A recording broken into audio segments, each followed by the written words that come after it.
जय श्री कृष्ण। आप सभी को माघ मास के 25वें दिन की ढेरों शुभकामनाएं और माघ स्नान के 26वें दिन की ढेरों शुभकामनाएं। प्रिय दर्शकों, आप सुन रहे हैं माघ मास महात्म्य। माघ मास महात्म्य में आज आप 26वें दिन की कथा सुनेंगे, 26वां अध्याय श्रवण करेंगे। ये महात्म्य मनुष्य का कल्याण करने वाला है। जो मनुष्य इस महात्म्य को श्रवण करता है, भगवान नारायण की कृपा से उसे वैकुंठ की प्राप्ति होती है, उसके सभी पापों का नाश होता है, ऐसा पुराण बताते हैं। आप जो हमारे चैनल पर महात्म्य सुन रहे हैं, ये सर्वप्रथम देव ऋषि नारद के कहने पर परमपिता ब्रह्मा जी ने श्रवण कराया था।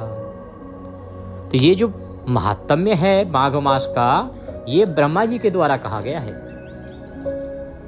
तदुपरांत यही महात्म्य जब भगवान नारायण ने दत्तात्रेय अवतार लिया, तो दत्तात्रेय जी के रूप में भगवान दत्तात्रेय ने यह महात्म्य सहस्त्रार्जुन को सुनाया। और सहस्त्रार्जुन के बाद यही माघ मास महात्म्य भगवान रामचंद्र के वंशज राजा दिलीप को गुरु वशिष्ठ ने सुनाया। और हम इसे सुनते हैं सूत जी और वेद व्यास जी के माध्यम से, क्योंकि वेद व्यास जी ने इन्हें पुराणों में लिखा। माघ मास महात्म्य का जो वृतांत वर्णित है वो मूल रूप से पद्म पुराण में वर्णित है और वहीं से आपको सुनाया जा रहा है। इसकी कुछ कड़ियां जो आजकल पद्म पुराण आता है ना, उस पर नहीं होंगी, क्योंकि मेरे पास जो सबसे पुरानी जो पुस्तक है ये करीब 55 साल पुरानी है, जो संस्कृत और हिंदी में है पूर्ण रूप से। इसमें संपूर्ण जानकारी के साथ ये महात्म्य वर्णित है। मैंने पिछले दिनों किसी के लिए अभी इसकी लेटेस्ट कॉपी मंगवाई थी पद्म पुराण की, तो अभी शायद वो 43 या 42 42वीं या 43वीं कॉपी थी। अब ये जो पद्म पुराण आजकल आ रहा है ना, वो आधा भी नहीं रह गया, क्योंकि हमारे पास जो पद्म पुराण की कॉपी है वो 2500 पन्नों की है, और अभी जो पन्ने आ रहे हैं उसमें करीब 800-900 पन्ने का पद्म पुराण रह गया, क्योंकि हर चीज़ को छोटा करते चले गए हैं। जो प्रेषक हैं वो भी कहते हैं कि कोई पढ़ता नहीं है, तो क्यों बड़ी बड़ी पुस्तकें, बहुत सारी चीज़ों को छोटा छोटा, वृतांत भी आता है तो बहुत छोटा छोटा आता है। प्रभु की देन है कि हमारी 4 पीढ़ियाँ इसी पांडित कर्म में बीती हैं, तो हमारे पास सभी प्राचीन पुस्तकें और पुराण उपलब्ध हैं, और वहीं से हम आपको ये सभी जानकारियाँ, ये सही महात्म्य सुनाते हैं। तो ये है परिचय इस महात्म्य का जो आप सुन रहे हैं, और इसको देना बड़ा आवश्यक होता है, क्योंकि जब आप महात्म्य सुन रहे हैं तो आपको पता होना चाहिए कि ये महात्म्य किसके द्वारा कहा गया, कब कहा गया। उसी से आपकी निष्ठा उसके अंदर आती है, उसी से आपको पता लगता है कि ये कितना सच है और कितना इसे अपने जीवन में उतारना चाहिए। तो माघ मास की जो महिमा आप हमारे चैनल पर सुन रहे हैं वो स्वयं भगवान ब्रह्मदेव द्वारा कही गई है। जब सूत जी महाराज ने पूछा अपने गुरु वेदव्यास जी महाराज से कि प्रभु आपने मुझे 18 पुराणों की जानकारी दी, बहुत कुछ बताया, पर मैं अब आपके श्री मुख से माघ मास का महात्म्य सुनना चाहता हूँ। तब श्री वेदव्यास जी महाराज ने ये महात्म्य सूत जी महाराज को सुनाया था नैमिषारण्य में, और सुनाते हुए वर्णन किया। उन्होंने भी बताया कि किस प्रकार से ये महात्म्य राजा दिलीप, जो भगवान रामचंद्र के वंशज हैं, उन्हें वशिष्ठ जी महाराज ने सुनाया। इसकी महिमा आई कि राजा दिलीप जो हैं, एक बार शिकार खेलने जंगल में गए। रात्रि को उन्होंने वहीं ठहर के शिकार किया, और सूर्योदय से पहले ही वो जंगल से अपने महल के लिए चल दिए। तो रास्ते में उन्होंने देखा कि एक बड़ा उत्तम सरोवर है, और वहीं समीप में एक ऋषि तपस्या कर रहे हैं। तो ऋषि को देखकर राजा ने अपना रथ रोका, उतरकर ऋषि के पास गए, ऋषि को प्रणाम किया। तब ऋषि ने कहा कि राजन, आज माघ मास की शुभ बेला पर आप इस उत्तम सरोवर को छोड़ के अपने महल जा रहे हैं। तब राजा दिलीप ने कहा कि ऋषिवर, मैं माघ मास के विषय में कुछ अधिक नहीं जानता, अगर मुझे आप उसका महात्म्य सुनाएं तो अवश्य ही मेरा कल्याण होगा। तब ऋषि ने कहा कि राजन, अभी सूर्य उदय होने वाले हैं, तो ये स्नान का समय है, अतः स्नान करते हैं। महात्म्य आप अपने महल में जाके अपने गुरु वशिष्ठ जी से सुनिएगा। तो उन्होंने सरोवर में स्नान किया। स्नान करके राजा महल पहुंचे। महल पहुंच के उन्होंने अपने गुरु वशिष्ठ को सारा वृतांत कह सुनाया। तब गुरु वशिष्ठ ने यह महात्म्य सुनाना आरंभ किया। इसकी महिमा बताई कि कैसे माघ मास मनुष्य का कल्याण करता है। महाराज दत्तात्रेय जी के माध्यम से उन्होंने बताया कि किस प्रकार से प्राचीन समय में एक वैश्य था जो बड़ा ही धन कुबेर था, उसके पास बहुत धन था, बड़ा सत्कर्म करता था, बड़ी पुण्यात्मा था।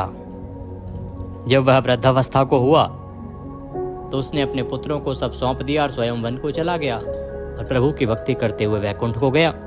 पर उसके जो 2 पुत्र थे, कुंडल और विकुंडल, वो दोनों ही निकम्मे और नालायक निकले, दोनों अधर्मी निकले, अपने पिता का सारा धन कुकर्मों में लगाते थे। इस प्रकार देखते ही देखते उनका सारा धन अपव्यय हो गया। अब तो खाने को दाने भी ना रहे, तो उन्होंने चोरी करनी आरंभ कर दी। अब चोरी करते राजा के सैनिक ना पकड़ लें, इसलिए वन में रहने लगे, जंगल में रहने लगे। तो जंगल में रहते हुए एक को तो शेर ने मार के खा लिया और दूसरा सांप के डस लेने से मृत्यु को प्राप्त हुआ। दोनों को यमलोक ले जाया गया। वहाँ जब चित्रगुप्त ने फैसला किया तो पता चला कि बड़े भाई को घोर नरक में डाल दिया जाए और छोटे विकुंडल को स्वर्ग भेज दिया जाए। तो विकुंडल को जब स्वर्ग ले जाया जा रहा था, उसने यमदूत से पूछा कि मैंने ऐसा कौन सा कर्म किया जिसके कारण मुझे स्वर्ग प्राप्त हुआ है, क्योंकि मैंने भी वही पाप कर्म किए हैं जो मेरे भाई ने किए थे, फिर मुझे स्वर्ग क्यों। तब यमदूत ने बताया कि जब तुम वन में रहते थे तो एक ऋषि पुत्र के साथ गलती से तुमने माघ मास में यमुना जी में 2 दिन स्नान कर लिया था। तो 1 दिन के स्नान के फल से तुम्हारे पापों का नाश हो गया और दूसरे दिन के स्नान के फल से तुम्हें यह स्वर्ग प्राप्त हुआ है। उसे बड़ी प्रसन्नता हुई। तो उसने यमदूत से कहा कि हे यमदूत, मनुष्य को ऐसे कौन से कर्म करने चाहिए कि जिससे उसे यम यातना ना झेलनी पड़े, जिसे यमलोक ना आना पड़े। तो यमदूत ने अनेकों उपाय बताए कि मनुष्य को क्या करना चाहिए। इनका आपने श्रवण किया है पिछले कुछ अध्यायों में। वाणी से किसी को अपशब्द ना कहना, अपने शरीर से किसी को ठेस ना पहुंचाना, मारना नहीं, और किसी के प्रति वैर भाव, मन में बुरे भाव ना लाना। तो इस प्रकार से जब मनुष्य व्यवहार करता है तो वो नरक में नहीं जाता। जो अन्न का दान करता है, जल का दान करता है, पथिक लोग जो जा रहे हैं यात्रा में कहीं तीर्थ पे, उनकी सेवा करता है, जो रास्ते में वृक्ष लगवाता है जिससे आने जाने वालों को गर्मी से राहत मिले। कहते हैं कि जो भगवान सालिग्राम की पूजा करता है, भगवान सालिग्राम को स्नान कराता है, अभिषेक कराता है, ये मनुष्य कभी नरक नहीं जाते। जो एकादशी का व्रत करते हैं वो कभी नरक नहीं जाते। इस प्रकार से अनेकों उपाय हैं जो पिछले अध्यायों में आपने सुना, मैं अभी दोबारा रिपीट क्या करूं। तदुपरांत यह भी वर्णन आया कि माघ स्नान करने वाला कभी नरक नहीं जाता है। माघ मास की महिमा में वृतांत आया कि कैसे एक अप्सरा ने अपने 1 वर्ष के माघ स्नान का पुण्य फल देके एक राक्षस को उसकी योनि से मुक्त कराया था। अभी जो वृतांत चल रहा है उसमें एक ब्राह्मण बालक है और 5 बालिकाएं हैं, कन्याएं हैं। ये पिशाच और पिशाचनी हो गए हैं श्राप के कारण।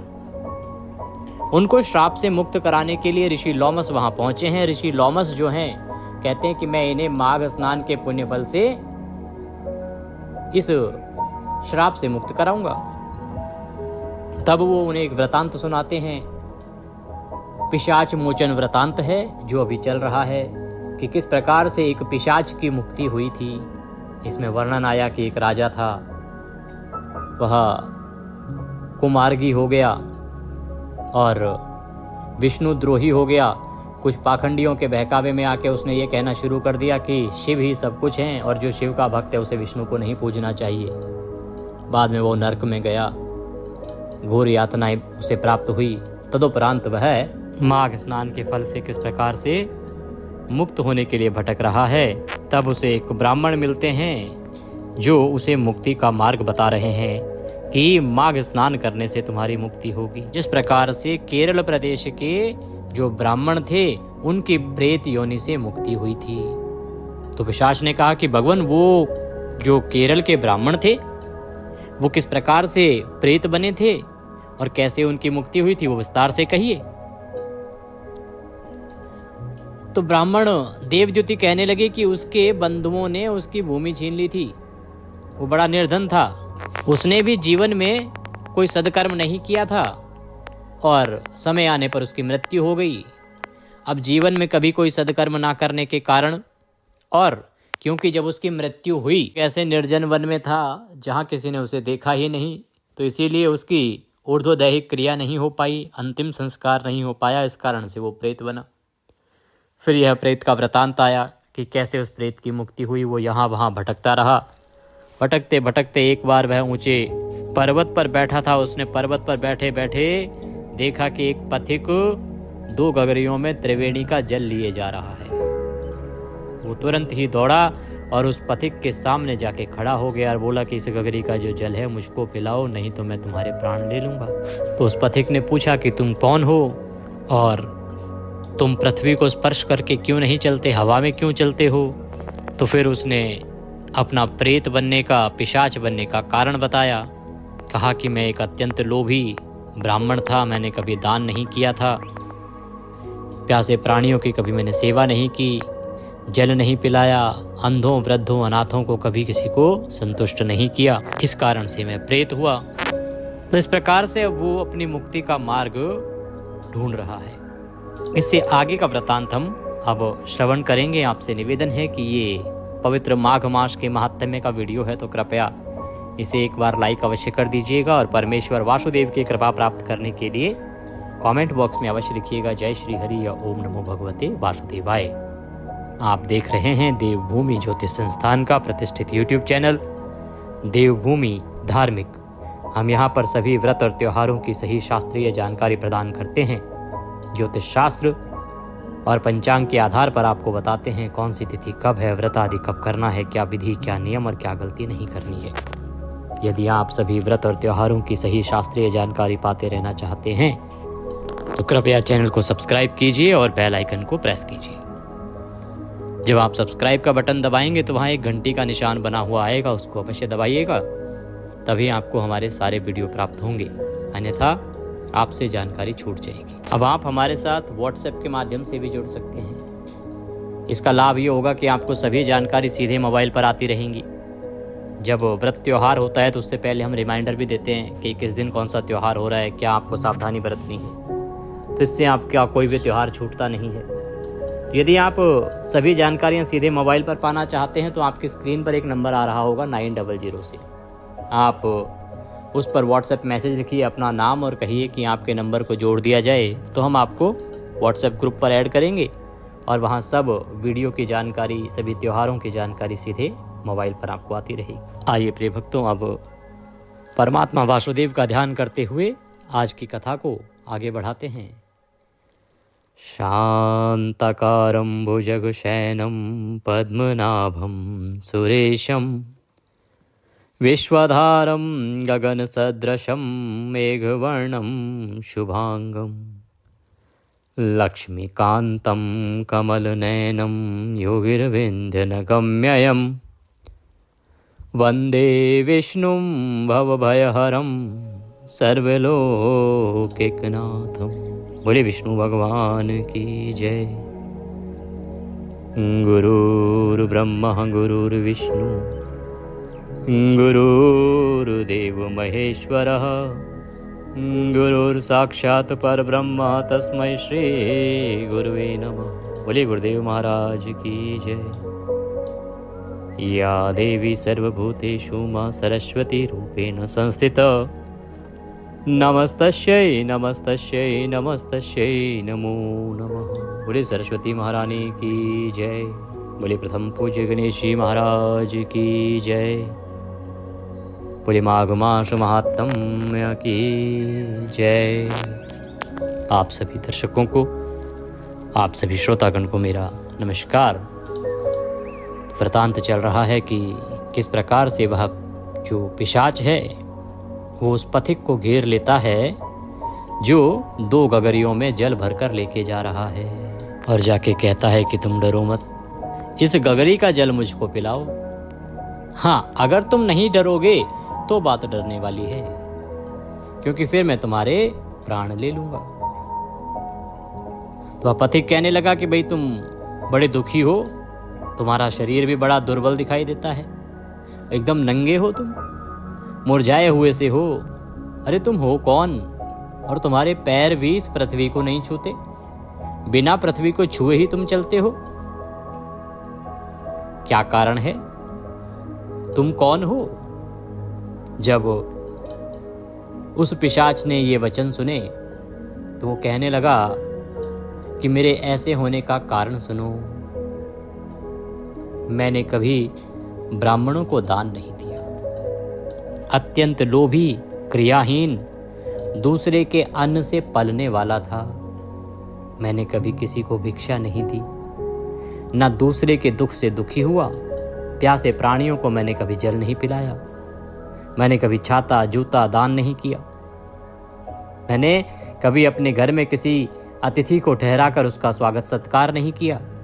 अंधे, वृद्ध, अनाथ और दीनों को मैंने कभी अन्न से संतुष्ट नहीं किया। रोगी को मुक्ति नहीं दी, अर्थात कभी किसी की दवाई गोली नहीं दिलवाई, और ना ही मैंने कभी जल का दान दिया, ना किसी प्राणी को बंधन से छुड़ाया, कभी कोई व्रत करके शरीर को भी नहीं सुखाया। कुल मिलाके कि मैंने कोई भी सत्कर्म नहीं किया, और इस कारण से मेरा पूरा जन्म सब बुरे कार्यों में ही व्यतीत हुआ। मेरे पूर्व जन्म के कर्मों से ही मेरी ये गति हुई है। इस वन में व्याघ्र और भेड़िए से बचा हुआ मांस तथा जंतुओं के खाने से गिरे हुए फल, वृक्षों पर लगे हुए सुंदर फल तथा झरने का सुंदर जल सब ही मिलते हैं, परंतु देव इच्छा से मैं कुछ नहीं खा सकता। तो पिशाच बताता है कि भाई उसने पिछले जन्म में कोई कर्म नहीं किया, सदकर्म नहीं किया। तो इससे ज्ञात होता है कि दान जो है जीवन में कितना महत्वपूर्ण है। मनुष्य को दान अवश्य करना चाहिए, चाहे उसकी मृत्यु निर्जन वन में हुई थी, परंतु यदि उसने सत्कर्म किए होते, दान पुण्य के कार्य किए होते, तो अवश्य ही वो उसके काम आते। एक तो उसने जीवन में दान पुण्य नहीं किया, सत्कर्म नहीं किए, दूसरी उसकी मृत्यु ऐसे स्थान पर हुई जहाँ कोई आसपास था नहीं। अब ये एक चीज़ का ध्यान दीजिएगा, जब मनुष्य के कर्म अच्छे नहीं होते तभी मनुष्य को ऐसी मृत्यु प्राप्त होती है कि उसकी ऊर्ध्वदैहिक क्रिया भी नहीं हो पाती, यहाँ तक कि उसे अग्नि तक प्राप्त नहीं होती। इसके पीछे आपके इस जन्म के कर्म या तो फिर पिछले जन्म के कर्म अवश्य होते हैं। जो अच्छे कर्म करने वाले होते हैं उनकी मृत्यु बड़ी सद प्रकार से होती है, इसीलिए उनकी सदगति भी होती है। तो मनुष्य को सदा सदकर्म करने चाहिए, उत्तम कर्म करने चाहिए। अरे परेशानी क्या है उत्तम कर्म करने पे? किसी के पास धन नहीं है तो जरूरत नहीं कि धन से ही उत्तम कर्म होंगे। हमारे पुराणों में महिमा भरी पड़ी है, बिना धन के भी आप भगवान का आशीर्वाद प्राप्त कर सकते हैं। भगवान नारायण को जल चढ़ाने में कौन सा धन लगता है? अरे भगवान नारायण की तो कोई प्रतिमा लाने की भी आवश्यकता नहीं होती, शिला रूप में है भगवान। ना तो भगवान की प्रतिमा आपको लाने में आपको खर्चा करना है, ना भगवान को कुछ चढ़ाने में खर्चा करना है। अरे आप जल तो अर्पित कर सकते हैं। एक छोटा सा शंख ले आइए, उसमें जल भरिए, 365 दिन नहलाइए भगवान को और वही चरणामृत पीजिए। देखिए पुण्य कितना मिलेगा आपको। धन नहीं है तो आप श्रम दान भी तो कर सकते हैं। श्रमदान कीजिए, मंदिर में जाइए, वहाँ झाड़ू लगाइए, भक्तों की सेवा कीजिए, भगवान की सेवा कीजिए, बहुत पुण्य मिलता है। हमारे शास्त्रों में सभी प्रकार से पुण्य कहे गए हैं। हमारे शास्त्रों में वो नियम भी कहे गए हैं कि यदि आप बड़े धनवान हैं और आपके पास अधिक समय नहीं है खुद काम करने का, तो आप धन दान कीजिए, जिससे कि आपको पुण्यों की प्राप्ति होगी। लेकिन आपके पास धन नहीं है, समय बहुत है, तो आप उस समय का उपयोग कीजिए। आप उस समय का उपयोग कीजिए और जितना हो सके श्रम दान कीजिए। भगवान की भक्ति कीजिए, भक्ति करने में पैसा नहीं लगता, बस आदत अच्छी बनाइए।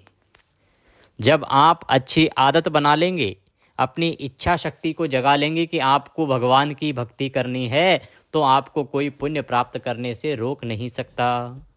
और जो मनुष्य पुण्य प्राप्त करता है, पुण्य कर्म करता है, उसकी अंतिम समय की यात्रा तो सुगम होती ही है, उससे अधिक महत्वपूर्ण होता है जब मनुष्य के प्राण उसके शरीर से निकलते हैं। वो समय उसका बड़ा अच्छा व्यतीत होता है, कष्टकारी नहीं होता, अगर मनुष्य ने अच्छे कर्म किए हैं तो। यही उदाहरण यहाँ आपके सामने इस कथा में, इस वृतांत में आ रहा है कि पिशाच ने कोई अच्छा कर्म नहीं किया, न दान किया, न पुण्य किया, न भक्ति की। इसी कारण से उसकी मृत्यु भी सही प्रकार से नहीं हुई और इस कारण से वह पिशाच बना। और पिशाच बन के भी वो कहता है कि मैं ऐसे स्थान पर आया हूँ और मेरी परेशानी सुनिए, इस वन में अच्छे अच्छे पुष्प हैं, अच्छे अच्छे फल हैं, सब कुछ हैं, पर मैं खा नहीं सकता। उसके कर्मों की उसे ऐसी सजा मिली है कि सोचिए, सब कुछ सामने है पर भूखा तड़पता है, चिल्लाता है, रोता है, पर कुछ खा नहीं पाता। ये कहता है कि सर्प की तरह केवल पवन भक्षण करके जीवन व्यतीत करता हूँ।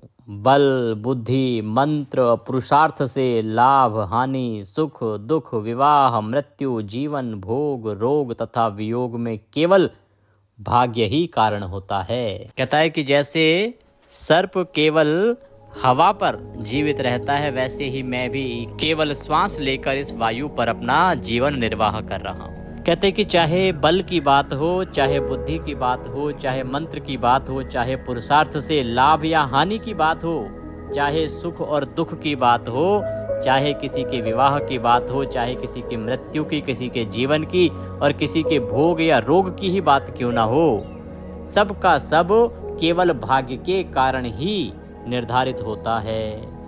ये सब चीजें भाग्य के अनुसार मिलती हैं। भाग्य से अधिक और भाग्य से कम किसी को प्राप्त नहीं होती।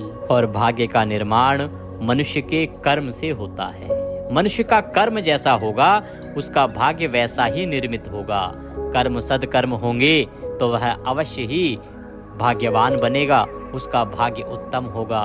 और अगर उसके कर्म अच्छे ना रहे तो वह निश्चित ही अभागी रहेगा। कहते हैं कि यदि मनुष्य का भाग्य अच्छा है तो चाहे वो कुरूप हो, चाहे वो मूर्ख हो, चाहे वो निंदित हो तथा पराक्रम से हीन ही क्यों ना हो, ऐसा मनुष्य भी भाग्य से ही राज्य भोगता है। काणे, लूले, लंगड़े, नीतिहीन, निर्गुण, नपुंसक भाग्य से राज्य प्राप्त कर लेते हैं। तो भाग्य बड़ा बलवान है और भाग्य बनता है आपके कर्मों से। तो मनुष्य को अपने कर्म अच्छे रखने चाहिए, मनुष्य को सदा सदकर्म करने चाहिए। पिशाच कहता है कि पर्वत पर भी बड़े बलवान राक्षस और पिशाच रहते हैं, जिनमें से कभी कभी कोई कहीं कहीं वन में फिरते हुए अपने कर्म के अनुसार अन्न जल प्राप्त करते हैं। कहते हैं कि ऐसा नहीं कि सभी को अन्न जल की प्राप्ति नहीं होती। अगर उनके थोड़े भी कर्म अच्छे रहे होते हैं तो उसके पुण्य फल से उन्हें अन्न भी मिल जाता है और जल भी प्राप्त हो जाता है। और सब निर्भर करता है कि उन्होंने कर्म कैसे किए थे। कहता है कि इसीलिए उनके कर्मों के अनुसार उन्हें कहीं कहीं कभी कभी अन्न और जल प्राप्त हो जाता है। परंतु आपको उनका भय नहीं होना चाहिए। क्यों? क्योंकि धर्मात्मा पुरुषों की उनकी पवित्रता ही रक्षा करती है। कहते हैं जो धर्मात्मा पुरुष होते हैं ना, वो पवित्र होते हैं और उनकी जो पवित्रता होती है वही सदा उनकी रक्षा करती है। क्योंकि जो पवित्र आत्माएं हैं उनका कोई भूत, प्रेत, पिशाच कुछ नहीं बिगाड़ पाते। क्यों नहीं बिगाड़ पाते? क्योंकि ग्रह, नक्षत्र, देवता सर्वथा धर्मात्माओं की रक्षा करते हैं। जो धर्मात्मा है, धर्मात्मा कौन? जो धर्म की आत्मा अर्थात जो धार्मिक कार्य करने वाले हैं, जिनके ऊपर धर्म निर्भर करता है। जो धर्म है ना, वो टिका ही उन जैसे लोगों के कारण है, क्योंकि वो सदकर्म करते हैं, प्रभु की भक्ति करते हैं, दान पुण्य करते हैं, भगवान की आराधना करते हैं और इसी कारण से यह धर्म टिका हुआ है। तो ऐसे जो धर्मात्मा पुरुष हैं उनका यह पिशाच आदि कुछ नहीं बिगाड़ पाते। धर्मात्मा पुरुषों की तरफ आंख उठाकर भी नहीं देख सकते। कहते हैं जो नारायण की भक्ति से पवित्र रहता है उसको प्रेत, पिशाच, पूतना कोई बाधा नहीं दे सकते। अतः मनुष्य को सदा भगवान की भक्ति करनी चाहिए, सदकर्म करने चाहिए। भूत, बेताल, पिशाच, गंधर्व, काकिन, शाकिनी, ग्रह, रेवती, यज्ञ, मातृग्रह, भयंकर ग्रह, कृत्या, सर्प, कुष्मांड तथा दूसरे दुष्ट जंतु पवित्र वैष्णव की तरफ देख भी नहीं सकते। जो पवित्र वैष्णव है, पवित्र वैष्णव कौन? जो मन से पवित्र है, वाणी से पवित्र है, विचारों से पवित्र है, जिसके मन में किसी के प्रति घृणा नहीं है। जो सच्चा भक्त होता है नारायण का, वो किसी से घृणा नहीं करता, अपने विरोधी से भी घृणा नहीं करता। घृणा कभी किसी से करनी नहीं चाहिए, ईर्ष्या कभी किसी से करनी नहीं चाहिए। जब आप घृणा रहित जीवन को बना लेंगे तो आप निश्चित ही सदात्मा की ओर अग्रसर हो जाएंगे। मनुष्य को घृणा नहीं करनी चाहिए। आप दूसरे से घृणा करते हैं, यह अपने आप में एक पाप कार्य है। यदि कोई अनुचित कार्य करता है तो विनम्रता पूर्वक उसे कहो कि भाई ये आप जो कर रहे हैं ये अनुचित है, ये धर्म संगत नहीं है, ये आपको नहीं करना चाहिए। पर उससे घृणा करना या कोई कर रहा है तो उससे ईर्ष्या करना, इस प्रकार के जो भाव हैं वो आपके पुण्यों को घटाते हैं। जब मनुष्य अपने आप को श्रेष्ठ समझने लगता है तो ये उस समय के भाव हैं, इसीलिए ये भाव मनुष्य में नहीं आने चाहिए। और जब मनुष्य अपने आप को श्रेष्ठ समझने लगता है तो वह क्या होता है? दंभी कहा जाता है उसे, आज की भाषा में घमंडी कहा जाता है उसे, ओवर प्राउडी। कहते हैं जिसकी जिह्वा पर गोविंद का नाम, हृदय में वेद तथा श्रुति विद्यमान हो, जो पवित्र और दानी है, उनको कभी भय नहीं हो सकता। हे ब्राह्मण, इस प्रकार कर्मों का फल भोगता हुआ मैं यहाँ रहता हूँ, ऐसा सोचकर मैं शोक नहीं करता। ये एक पिशाच के वचन हैं। सोचिए, एक पिशाच के वचन हैं जो यहाँ कह रहे हैं। अब पिशाच ने भी ये सब सीख लिया, पर सीखा कैसे? अपने पिछले कुकर्मों के कारण जो उसे सजा मिल रही है, तब उसे यह ज्ञान हुआ। पर यह ज्ञान हुआ है ये भी प्रभु की एक कृपा है, अन्यथा इसके बाद भी बहुतेरे पिशाचों को ज्ञान ही नहीं होता। और इसी कारण जब तक उन्हें ज्ञान नहीं होता तब तक उनकी मुक्ति नहीं होती। इस योनि से मुक्ति तभी है जब उन्हें ज्ञान हो जाए कि उन्होंने कौन से बुरे कर्म किए थे जिसके कारण वो आज ये दुख भोग रहे हैं। वो कहता है कि मैं आजकल ना बिल्कुल शोक नहीं करता इन चीजों पे, जो हो रहा है उस पर कोई शोक नहीं है। एक बार मैं जमवालिनी नदी के किनारे पर गया था, वहां पर घूमते हुए मैंने सारस के वचनों को सुना था। इसीलिए मैं कहता हूँ कि मनुष्य को सदा सदकर्म करने चाहिए। मनुष्य तन जो मिला है ये हमें सदकर्म और भगवान की भक्ति करने के लिए ही मिला है। प्रिय भक्तों, इसीलिए मनुष्य को सदा सदकर्म करने चाहिए, मनुष्य को सदा उत्तम मार्ग का चुनाव करना चाहिए। आप में से बहुत से लोगों ने रामायण सुनी होगी। रामचरितमानस के उत्तरकांड में गोस्वामी तुलसीदास जी ने बड़ा अच्छा लिखा है। बड़े भाग मानुष तन पावा, सुर दुर्लभ सब ग्रंथ निगावा, साधन धाम मोक्ष कर द्वारा, पाई न जेहि पर लोक सवारा। गोस्वामी तुलसीदास जी कहते हैं कि बड़े भाग मानुष तन पावा, सुर दुर्लभ सब ग्रंथ निगावा। कहते हैं सभी ग्रंथ कहते हैं, सभी ग्रंथों में खूब गाया गया है, कहा गया है, लिखा गया है कि मनुष्य का जो शरीर है, मनुष्य का जो तन है, शरीर मतलब तनु, देवताओं के लिए भी दुर्लभ है। सुर दुर्लभ, सुर मतलब देवता। ऐसा ग्रंथों में गाया गया है कि ये जो मनुष्य का शरीर है ये साधारण नहीं है। अरे देवताओं को भी नहीं मिलता, ये बड़े भाग्य से मिलता है। बड़े भाग मानुष तन पाओ, बड़े भाग्य से इस मनुष्य तन की प्राप्ति होती है। तो आप मनुष्य बने हैं तो आप भाग्यशाली हैं। आपने पिछले जन्म में निश्चित ही कुछ अच्छे कर्म किए होंगे। साधन धाम मोक्ष कर द्वारा, पाई न जेहि पर लोक सवारा। कहते हैं कि ये जो मानव देह है ना, ये साधन का घर और मोक्ष का द्वार है। अर्थात ये हमें मिला है जिससे कि हम अच्छी भक्ति करें और इसी के द्वारा हमें मोक्ष प्राप्त हो सकता है, जिसे पाकर भी यदि मनुष्य ने अपना परलोक नहीं सुधारा तो वह अपना बहुत नुकसान कर देगा। अर्थात अगर आपको मनुष्य का तन मिल गया, मनुष्य का जीवन मिल गया और फिर भी आपने अच्छे कर्म नहीं किए तो फिर इससे बुरा आप कुछ कर नहीं सकते। क्योंकि भगवान जब मनुष्य का जीवन किसी को देता है, जब एक जीवात्मा का पूरा चक्र चलता है, जब जीवात्मा हजारों जन्म लेती है, उसे जब मनुष्य का जन्म मिलता है तो वो मिलता इसी उद्देश्य से है कि वो कुछ सद्कर्म करे, सद्कर्म करे और भगवान की भक्ति करके, दान पुण्य करके अपने पुराने पापों को धोके और प्रभु के धाम को जाए। तो प्रिय भक्तों, सभी पुराणों में इसकी महिमा गाई गई है। जितना बोला जाए कम होगा। जितना हो सके प्रभु की भक्ति कीजिए, जितना हो सके दान पुण्य कीजिए, अपने जीवन को संवारिए। आप इस जीवन में हैं, आपके जो दायित्व हैं उनको निभाइए। दायित्वों को निभाना बड़ा आवश्यक है। माता के नाते जो आपके दायित्व हैं उनको निभाइए, पिता के नाते जो दायित्व हैं उनको निभाइए, भाई बंधु के नाते जो दायित्व हैं उनको निभाइए। दायित्वों का निर्वहन भी आवश्यक है। धर्म कभी हमारा ये नहीं कहता कि दायित्वों को छोड़ के भक्ति कीजिए या धर्म कीजिए या दान कीजिए। दायित्वों को निभाते हुए, क्योंकि आप अगर अपने दायित्वों को निभाते हैं वो भी आप अपने सदाचरण का ही कार्य कर रहे हैं। कल ही के अध्याय में वर्णन आया कि जो पत्नी को त्याग दे, बच्चों को त्याग दे, उसका कभी उद्धार नहीं होता। वह सदकर्म नहीं है। अपने ग्रहजनों को त्याग देना सदकर्म नहीं है। लोग क्या कहते हैं कि अपने जो घर वाले हैं वो कष्ट में हैं, छोड़ देते हैं उनको, वो बाबा बनने चले जाओ। वो बाबा नहीं बन रहे, वो अपनी जो जिम्मेदारियां हैं उनसे पीछा छुड़ा रहे हैं। इसे साधु होना नहीं कहते। अपनी जो दायित्व हैं उनका निर्वहन करने के बाद जो प्रभु के धाम को जाए या प्रभु की भक्ति में आलीन हो जाए, वह साधु कहलाता है।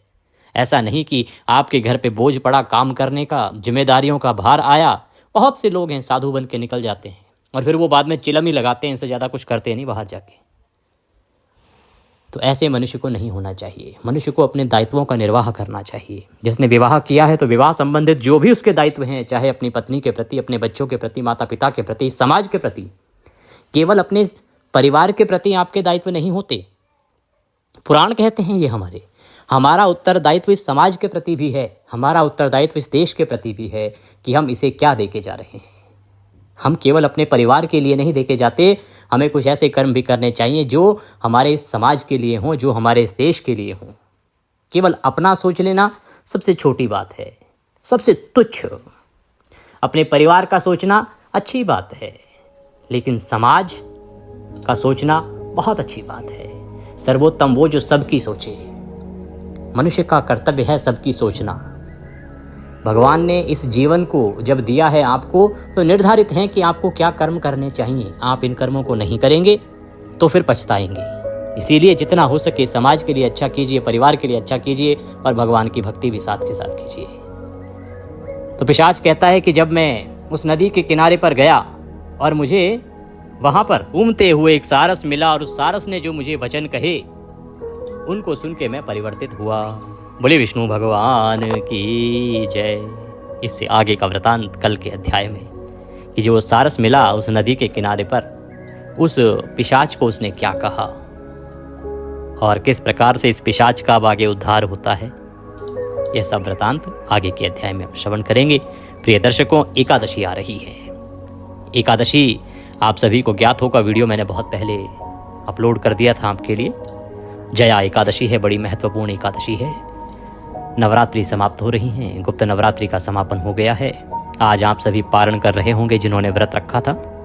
दशमी को पारण किया जाता है और एकादशी 29 तारीख कल की एकादशी रहेगी। एकादशी का व्रत है क्योंकि सूर्य के मुख से एकादशी है।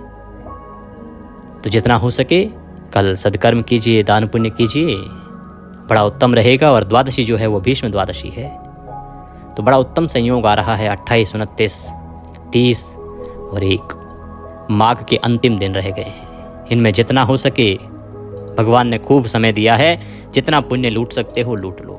आज की कथा में इतना ही। आज की कथा के निमित्त यदि दक्षिणा आदि कुछ भी अर्पित करना चाहते हैं तो स्क्रीन पर नंबर दिया जा रहा है 900 से, उस पर भेज सकते हैं, या जो साथ में QR कोड दिया है उसको स्कैन करके भी भेज सकते हैं। हमारा ये महात्म्य अब समाप्ति की ओर है। आपने पिछले 25 दिनों में जो महात्म्य सुना, मैं आपका धन्यवाद करता हूँ। प्रभु सदा आपको प्रसन्न रखें।